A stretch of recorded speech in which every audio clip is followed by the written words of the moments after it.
Hi, I'm Davy. I'm awesome. And welcome to Davy's Awesome Stories, where I tell funny stories from my past or go on a rant in an effort to make you laugh. So this story comes from the early 2000s. For a period of about 4 or 5 years, my parents and my brother had moved to California. I still lived in Nevada. I eventually moved over there with them and then moved back.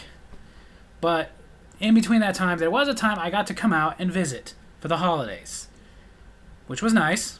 We all went to San Diego to have a little sort of family reunion thing. And at some point, my parents decided they wanted to stay for a while longer. They'll drive back up with some other relatives. You and Josh, why don't you just go ahead and head back home? Sure. As my brother and I are driving back home, it's getting late. We're a little hungry. There's not much open. But my brother did point out that there was a place that was open. It was a Little Caesars. Not a big fan of Little Caesars, but you know what? $5 for a pizza late at night. Can't go wrong. But here's where things did go wrong. As we're in the parking lot, out of nowhere, we hear, "Help me!" And at first, both of us were like, did we really hear that? Just looking around, but didn't say anything until it did it again. "Help me!" You heard that, right? Oh yeah, I heard it. "Please help me." So it's late at night. We're in a parking lot. It's not an empty parking lot. It's busy enough. Not terribly busy, but we start looking around, trying to figure out where that's coming from. As it just keeps going, getting louder, more frequent. "Please, somebody help me." Both my brother and I, we jump into action, start looking around. We figure somebody's in a car, because that's all that's around us, is just a bunch of cars. And we figure somebody's around, just looking in windows, trying to see where this is coming from, but we can't find a person to match the voice. So finally, I just turn to my brother and I'm like, okay, dude, I'm going to keep looking, but go inside, call the police or something. Because remember, we didn't all have cell phones back then. Yeah, got it. My brother goes inside and I'm still running around this parking lot, looking for somebody, anybody who's in trouble. As I keep hearing, "Oh God, help." And I'm going to tell you this was one of the times I was terrified. My heart was pounding so fast, I thought it was going to burst out of my chest. Because of course, this is a scary situation.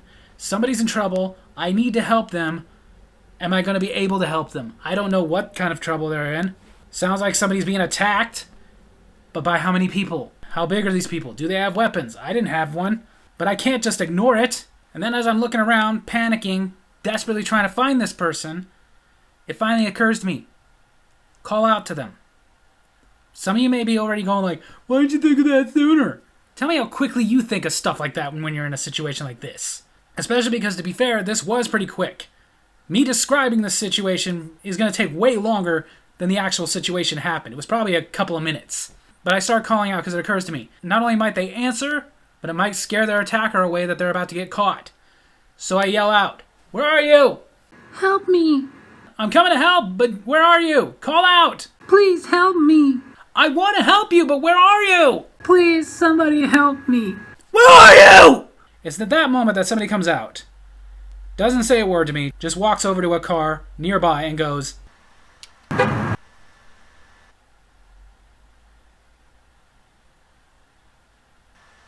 "Sorry, dude. My alarm went off." But hey, thanks for trying, man. These desperate cries of a woman in trouble was a fancy car alarm. I can't make that up. So feeling mix of emotions, anxiety, embarrassment, frustration, rage from a dumbass who couldn't just get a normal car alarm that just makes annoying buzzing noises, I walk into the Little Caesars. And my brother is on the phone. Please, we need help. Josh, never mind. False alarm. It turned out that lady screaming was a fancy car alarm. Are you kidding me?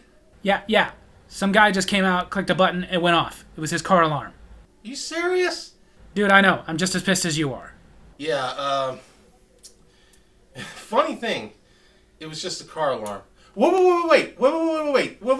It was just a car alarm. Wait. Believe me. Please believe me. My name? Rob Kindler? And then my brother just spent the next couple of minutes on the phone with the police, explaining to them and trying to convince them that this was not a prank. We were not messing with them. We legit thought somebody was in trouble. And then from there, we got our pizzas, we left. But somebody did point out later that at least it shows we were willing to help. Because in actual safety classes for women, trying to help them prevent being attacked like this, they warn women, don't yell something like help or rape or anything like that. Yell fire. Because most people, if they hear something like help, rape, I'm being attacked, most people will not help. Because of, again, what I was afraid of. What trouble am I now getting into? I may have to fight somebody. Will I be able to fight them? How many of them are there? Do they have weapons? All those things were going through my head as I'm frantically searching for this woman in trouble that turned out not to exist. They tell women yell fire because people are more willing to help because fire is not going to come back at you later. So I will say this, even though my brother and I turned out we weren't helping anybody, at least we're stand-up enough guys to try. So there you have it. That's my story for this week. I hope you guys enjoyed it. And if you did, make sure to hit like, hit subscribe, hit the little bell so you get notifications when I post new videos, and leave a comment. If you've ever been in a situation like this, go ahead and tell me. If you've got a car alarm like that, get rid of it. Love you guys.